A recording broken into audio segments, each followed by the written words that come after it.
So it's where, we got these spring training games in Florida. I wanted to get like an authentic, Florida shirt. So I actually dug this out of the closet. This is like an authentic Florida shirt I bought in Miami like 10 years ago. So it's the real deal. And now with the glasses, I'm a Florida guy.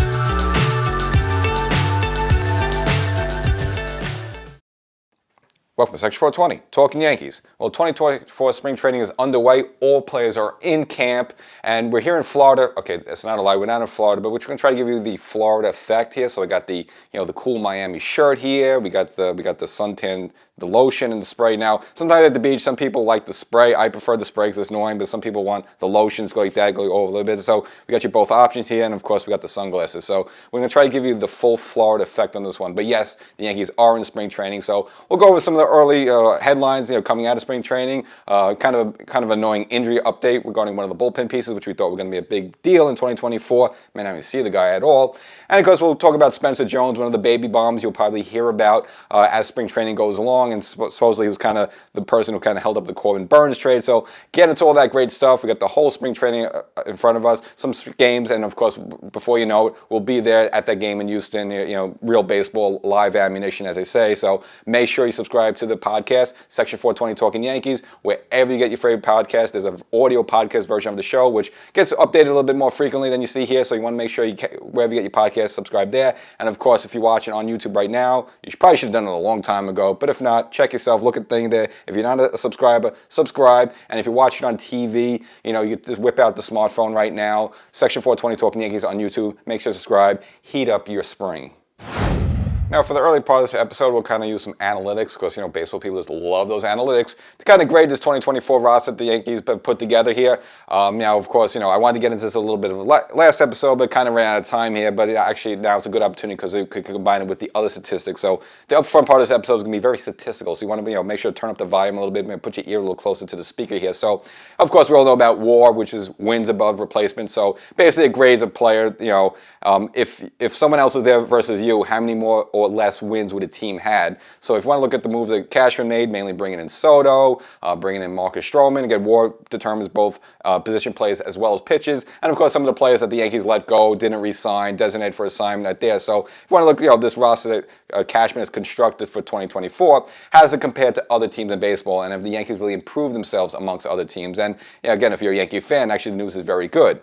Now, the team that improved themselves the most over the offseason, had the highest WAR point increase was, to be a rocket scientist, was the Los Angeles Dodgers, but because they just went all in on this. I mean, of course, they brought in Ohtani, Yamamoto, even someone like Teoscar Hernandez, getting Clayton Kershaw to come back from a year. So they had the highest increase in baseball of WAR points, which was 10. Okay, it's great.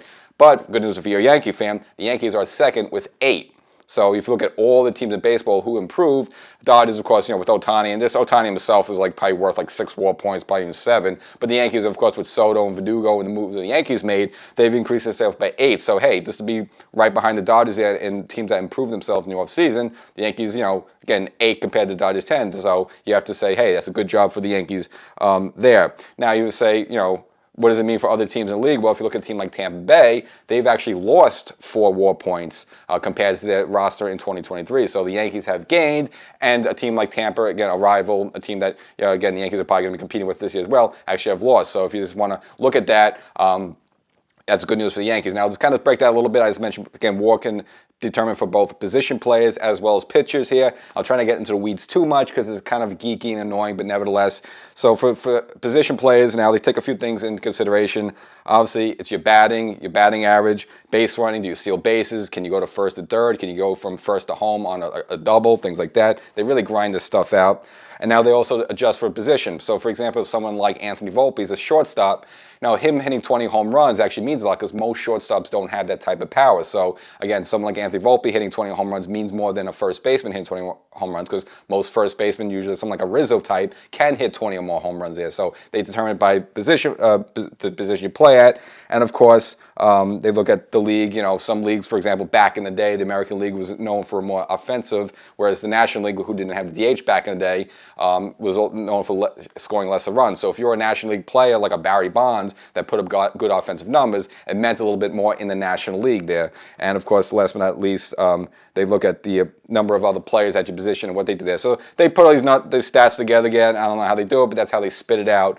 So again, you put that all together, and that's for the position players. Pitches are much more simple. Basically, they adjust by the league and the ballpark you pitch in, as well as the number of wins you have and innings. Again, they crunch all these numbers together, and that's how you get a WAR number there. And it is kind of important, and that's how they're using a lot of these is how determine players now getting into Hall of Fame, because they really didn't use WAR back years ago. So you take someone like Scott Rowland, who I didn't think was a Hall of Famer, but just he bounced around a little bit, was a good player for a long time, but because of his WAR, because I guess the stats he put up at third base for all those different teams, such as the Cardinals, the Phillies, and so forth, that's what got him to the Hall of Fame. So again, WAR does count, and they look at importance. So if you want to grade Judge Brian Cashman, hey, he got this team maybe just behind the Los Angeles Dodgers, and they went all in this offseason there. So for all the moves they made, Cashman coming to second place, hey, that's good news, and that's a good job by him.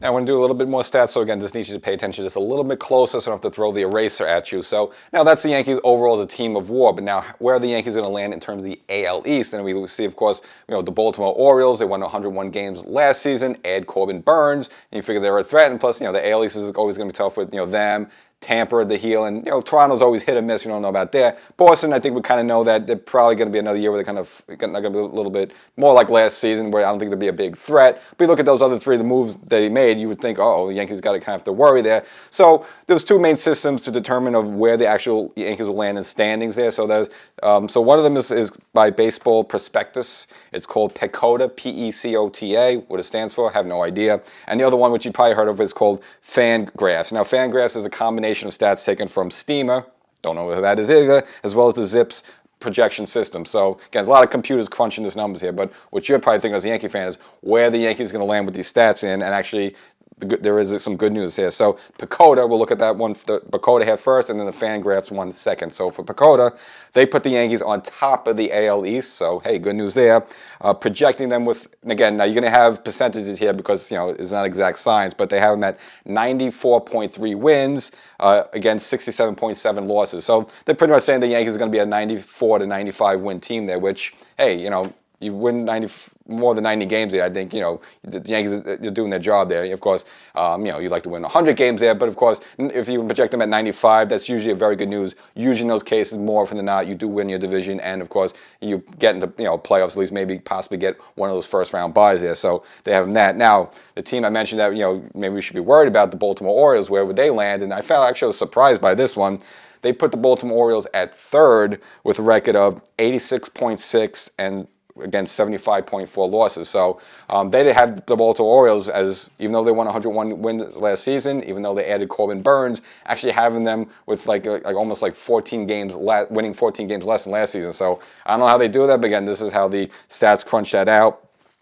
So now I'll give you the other divisions, just in case you're interested. So in terms of the Yankees versus Houston, one of the, again, Yankees probably main rivalries coming up there if they would have to face each other. They have the Yankees at 97.3 wins. I said that. The Houston Astros is a little bit more at 94.7, but pretty much have the Yankees and Houston projected pretty much the same there. And if you want to look around the league a little bit, they have the Atlanta Braves, who won 100 wins last season. They have them about the same, 100.9 wins. And of course, the Dodgers, with all the moves they made with Ohtani and Yamamoto, with all the fanfare with that, have them at 101.8 wins there.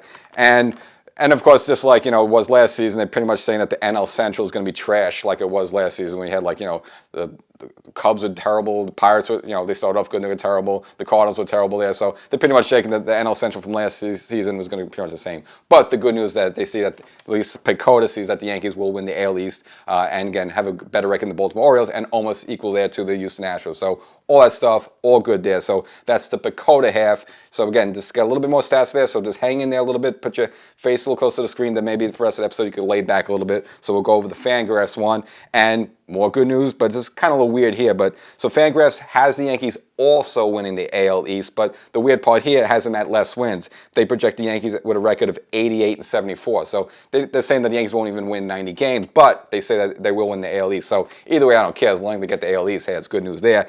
And similar to Pacoda, Fangraphs also is projecting the Baltimore Orioles to finish third there. So I don't know where they're getting that, but hey, look, it's good news to me and having them at a record of 84.6 and a 70.4 losses there. And they're predicting that for 2024, and this is why I don't really like the Fangraphs one, I don't put too much stock in it.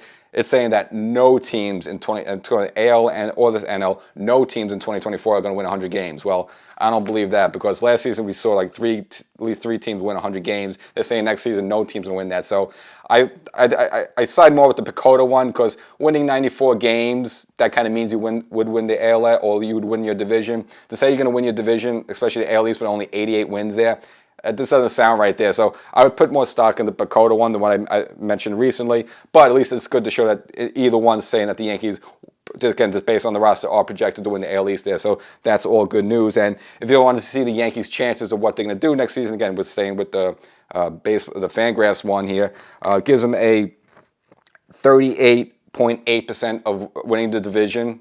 So it's like a 40% shot that they'll win the division, so a little less than half there, but nevertheless.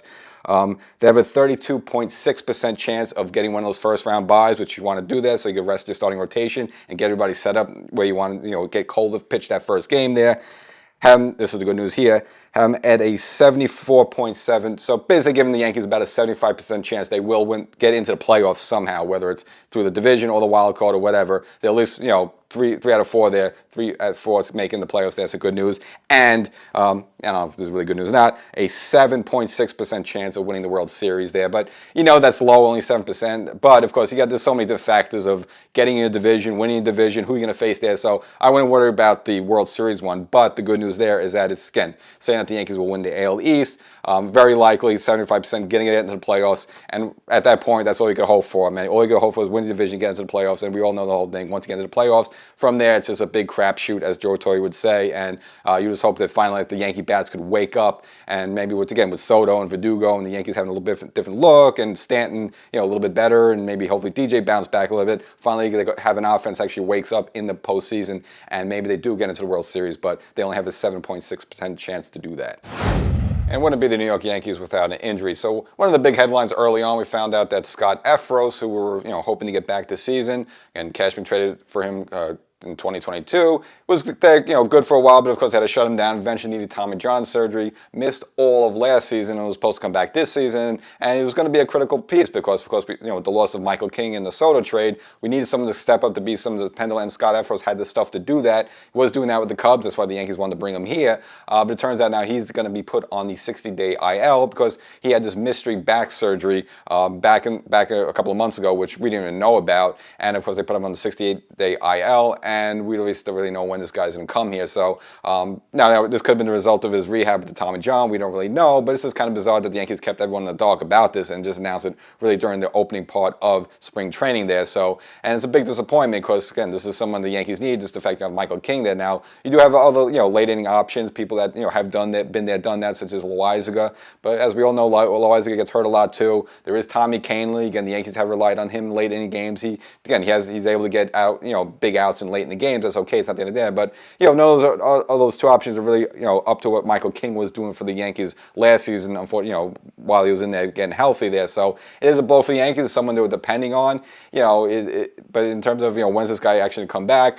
I don't know, this guy's just seeming like, just being like a little bit of a Frankie Montas situation or like a Carl Pavano where, again, until he's on the mound pitching, I'm almost going to scratch Scott Efros off the list there. But the Yankees have an opportunity for them to step up or if they want to add on late in the season. But, someone you're depending on Scott Efros, at least for the early part of the season, is not going to be available.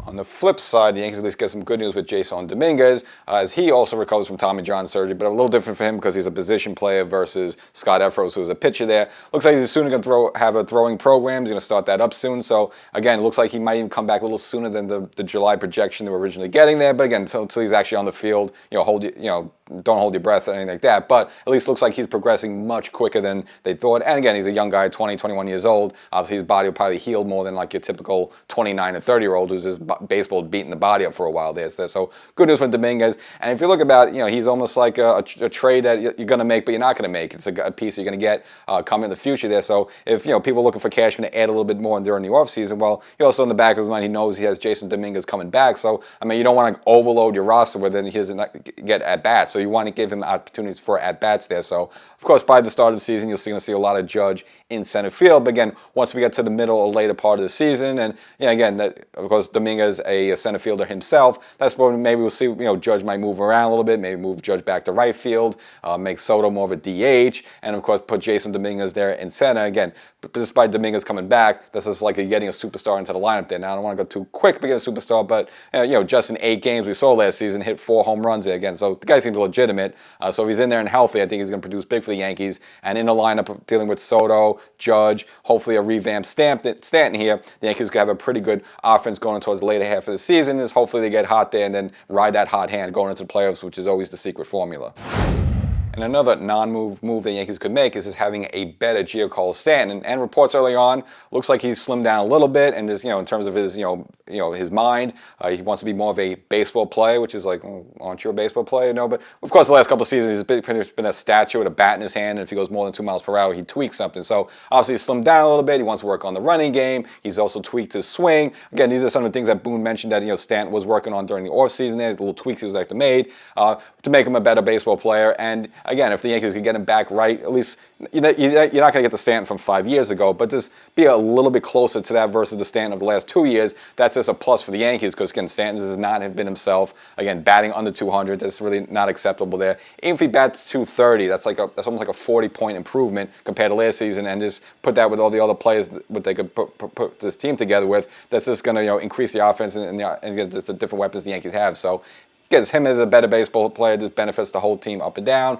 So hopefully it sticks. Hopefully he can stay healthy. Hopefully he can be on the field. I know he likes playing the field a little bit, so maybe they'll find some time here or there. Again, we have seen that when he does play the field, he's just a little bit more into it, and it does translate to the plate there versus when he's sitting there as a DH and kind of stewing on the bench, especially those games where he's already had like 3 strikeouts and, he knows he's coming up for the golden sombrero there. At least when he's in the field there, he can make a good play. He can make a strong throw, contribute in some other ways, and then, mentally that helps him at the plate then do better there. We've seen that. And so, if he could just prove that he can stay in the field and be healthy, then you could spell a guy like Soto in right field, or you could spell maybe Verdugo in left field a little bit. Maybe you can make Judge DH that day, have someone else play center, and have Stanton there play right field. So, a healthier Stanton and a slimmer Stanton is the formula there. So, again, hopefully he keeps it up and can keep himself on the field.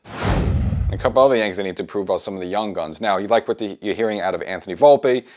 Obviously had the low bat average, but of course won the Gold Glove, had the 20 home runs, the 20 stolen bases. It's easy for something like that to sort of get, a little high on the hog, a little egotistical. But no, he's saying the right things that he needs to improve. But the one who really needs to improve, and he's been saying the right things, is Oswaldo Cabrera. Obviously, his 2023 was a really disappointment. He came up late in 2022 and actually showed a lot of promise there. And he's a great weapon because he can almost play every position, infield, outfield. So to have a guy like that, and of course, through the course of the season, you're always going to have injuries. Guys are going to go down. Multiple guys are going to go down. So you have someone like Cabrera that you could have play multiple positions. That's a good weapon to have.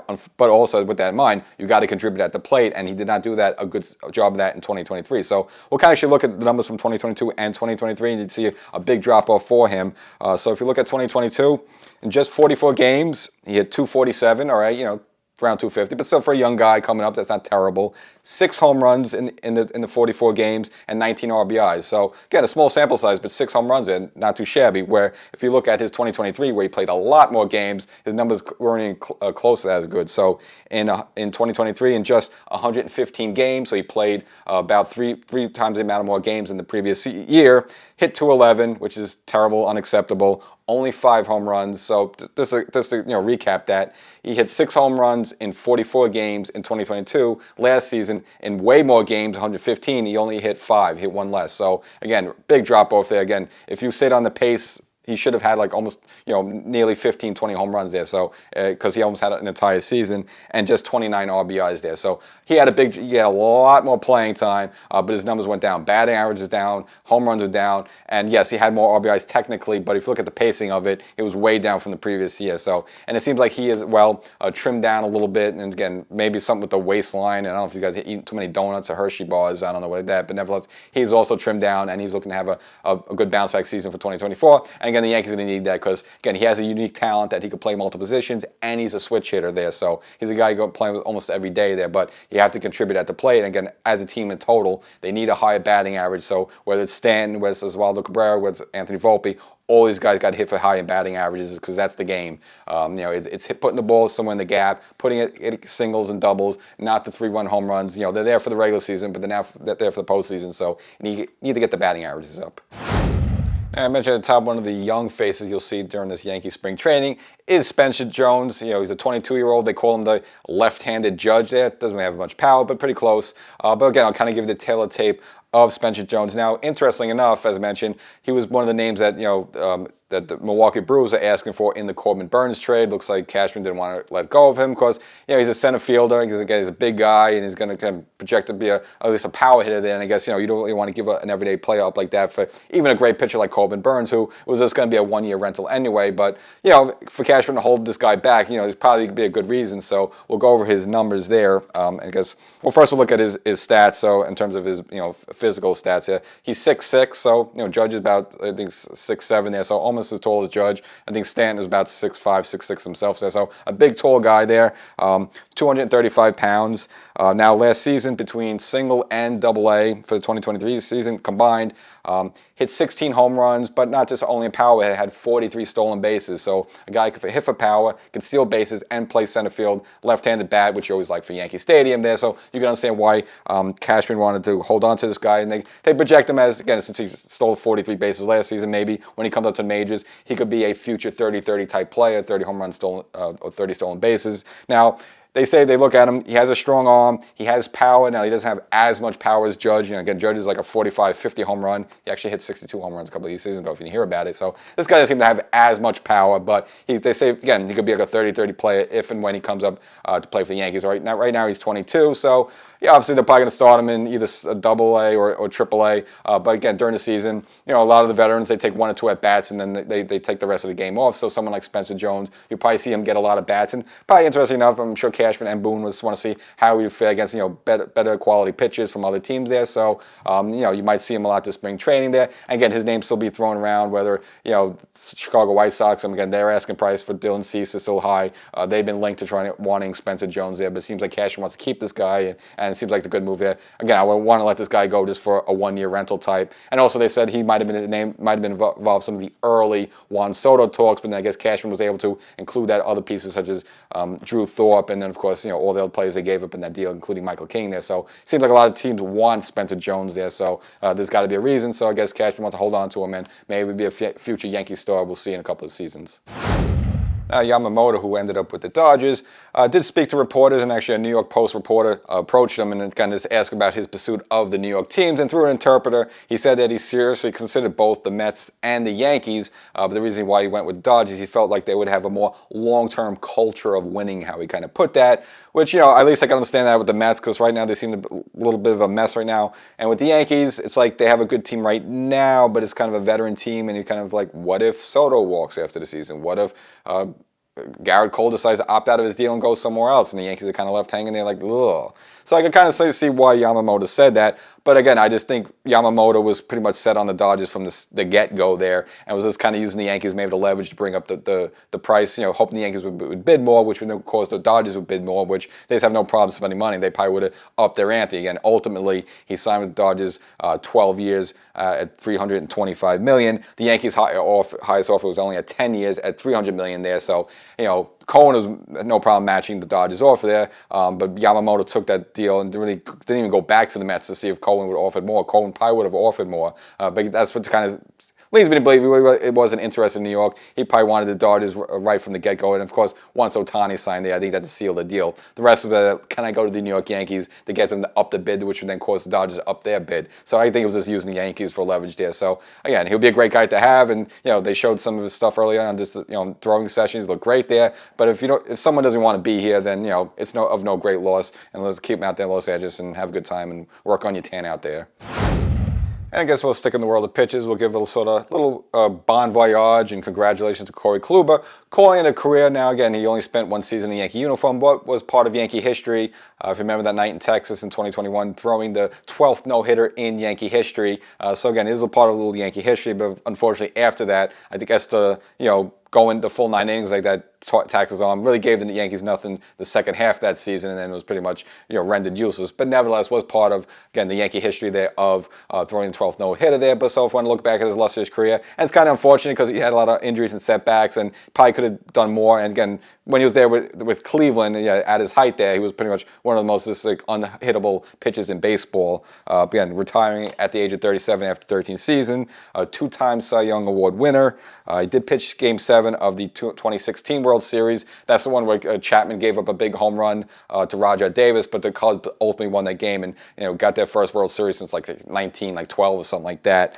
And then, of course, again, for the Yankees that season, 2021, threw a no-hitter. Now, you're hearing talks that the Yankees might bring in Kluber as a special advisor. I mean, whatever. The Yankees have a ton of these guys, like Nick Swisher is doing that. So I don't know what he's actually advised, but he might come back to the part of the Yankee family there. So maybe, maybe see him in spring training, mentoring some of the young guys. But again, you always remember that night in Texas, throwing a no-hitter. I remember watching the game live on TV. Again, 2021 wasn't really a good season for the Yankees. They made that one playoff game in Fenway there and lost there, but it was just one of the bright spots there. So I guess, say hats off there to Corey Kluber, and if he's back in the Yankees families, welcome back. And in the world of fashion, of course, the Yankees, some Yankees support mustaches, some are not supporting mustaches, so some are coming off, some are coming on.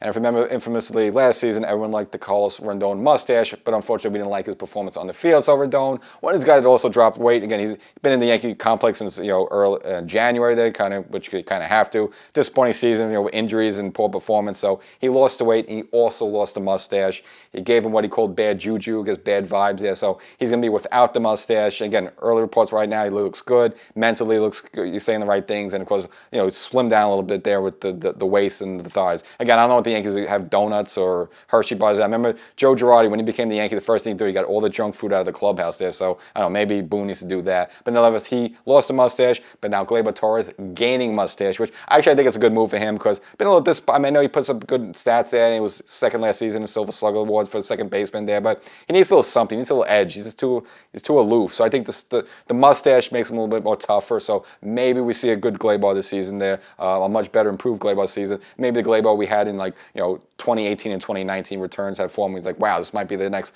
great Yankee second baseman there. So we'll see what the power of the mustache does.